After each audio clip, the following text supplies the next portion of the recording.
Meltdown. I have to say, I would not consider this a major classic of the program, although it is far from bad. It is an okay entry. The premise is a bit thin, and played a bit thin too.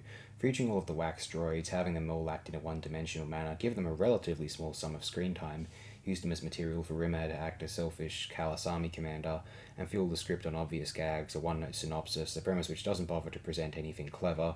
The concept of the episode itself had them merely just write an episode mildly lazily from it, almost like they just rushed or winged the scripting process.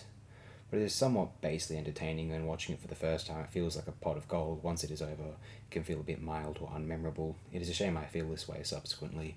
On the whole, whilst the fourth season was certainly the best looking yet, the quality of the scripts lessened ever so slightly on the whole.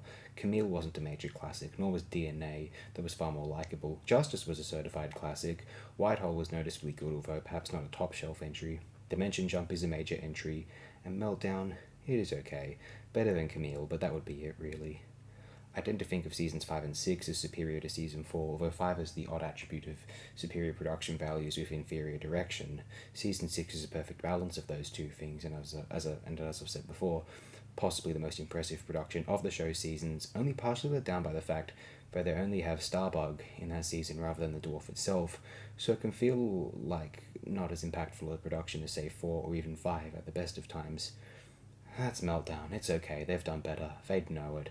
And the next two seasons were some of the most consistent they ever did, from when they both worked on the show, Grant Naylor for the first 6 seasons, when it was solely Naylor from 97 onwards, I believe. See you next time if you're ever so inclined.